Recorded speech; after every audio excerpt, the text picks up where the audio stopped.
Hey guys, I'll show you what I'm working on now. I'm actually working on a propane campfire. In the area that I live, this year there's been a ton of forest fires, so wood fires when you go camping and whatnot are 100% banned. So next best thing, you know, everybody likes sitting around a campfire, is a propane fire, because where I live they're legal. They're considered stoves.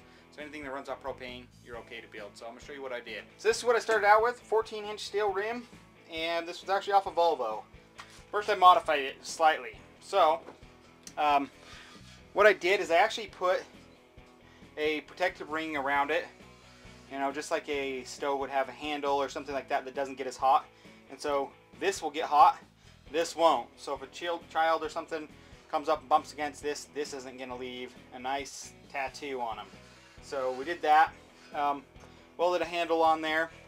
For legs, I decided to weld on just 3 pieces of pipe, conduit, and I just so happened to have little bars that actually came off a lamp, but you know, anything will work, and they'll just slide in there. Then over here is what I had to modify a little bit for a valve, and then I had to make a burner. I'll show you the burner. This is my burner. Nothing fancy. All it is a piece of straight conduit that I bent into a form and clamped off the end. Then I just drilled a whole bunch of 1/8-inch holes around. In the middle I drilled them so they were straight up, so they point the fire up, and as I got closer to the edge I pointed them inwards so they're coming out and in, and they're not just heating up the rim as much. And then on the end is where it gets a little bit fancy. Let me show you that. So this is the typical valve you're going to find off of a propane stove, like a barbecue. Okay. On this particular one, it comes out of the regulator, and it'll look, you know, it'll have a fitting on it just like this. It'll come out of the regulator, or it'll come out of the propane tank in through the pressure regulator, and this reduces the pressure down to like 1 psi, something to that effect, really low, from, you know, reduces it down from 150 psi or so, through the hose into your valve block. And then this is what actually, you know, turns your grill on. This is what you see, and it goes through this little orifice tube and sprays into your element inside your barbecue. Let me show you that.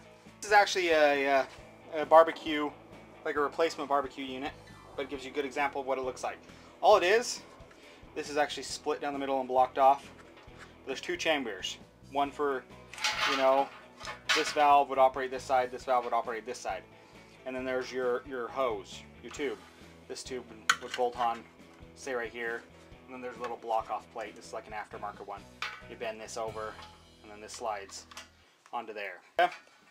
Well, you know, you would think that, you know, well, if all the propane's coming out of here, why isn't it just coming out of here and lighting? Because it's being directed in a stream. So it's being directed in a stream, and as long as this is fairly straight, you know, with contours, if you bent it, you know, completely around and there's super sharp turns, it would back up and flow back out here. Or if you didn't have enough holes in here and the pressure was greater coming, you know, coming out, it would back up into here. So the more holes, almost the better. Okay. But what it does is, as it passes, it creates a venturi and actually sucks oxygen in. So it mixes oxygen through these side vents and goes out and gives you a nice blue flame. If you plug this off, gas will still go, but it'll be a bright yellow flame, and it'll actually create soot, a black soot on almost everything. Everything the flame licks, and so your meat and everything would turn black. So oxygen's creates a hotter, more steady, you know, a hissing flame, like shh. Without oxygen, it's just a really mild, just kind of floating front flame. They, you know, the factory has metered this. They know exactly how much air, you know, they've made these hole sizes exactly for what these should be compared to what the hole size is in here. I don't know that. So here's what we got. I made my own, and what I did is, you know, I just used electrical conduit, 1/2-inch electrical conduit, and I just welded a washer to the end that fits my valve. This is the exact same as this. It's just a single valve on a cheaper barbecue. And I made it just so it sits in there. Just like this. Doesn't cramp in. Just sits in there. Okay? Sits in there. I drilled 2 little small holes here and here so I can take a piece of wire and I can just hold it on there so this stays on there. And you notice that the tip of my orifice tube barely sticks up in there, just as if it would right there. Just barely sticks up, almost the whole head of just this little orifice tube. Okay? And then I can adjust the amount of oxygen by just, this is just another bigger piece of conduit that I welded a little tab to, and I can adjust the oxygen if I want just if you're not cooking anything over the fire and you just want a nice steady flame, you can close that completely and it'll blow out a beautiful, just lightly fluffy flame. You open that up, the flame gets a little more intense, and so on. Okay? Right here you have a little jet. Here, this was the same size. I mean, that's like a 32nd or so, you know, size jet. What I did with the stock jet is I just drilled it out. I drilled it out to about 1/8 of an inch so that the gas flow, a lot more gas will flow. I actually tried it without, and it actually works pretty good. I restricted the airflow, the flow just a little bit, so I had it just completely open, and it actually worked really good. But I restricted it a little bit, down to about 1/8 of an inch, and I thought it worked just a little bit better. I drilled a hole right here. Okay. And right here, I just put a little bit of a heat shield, just welded a piece in here. For this, and I put a couple standoffs for the feet. Just slides through here. Slides through the hole on the side.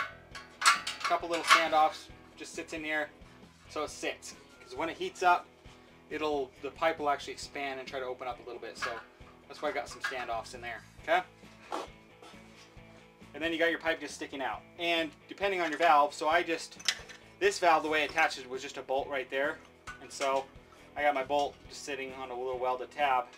So that holds this.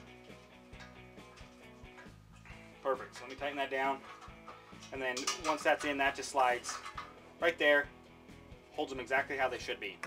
So that just bolts on right there. And it just holds it right where I need it. So now I just take my assembly and slide it right over. And then my air mixer, I can adjust. Fire up, turn her all the way on.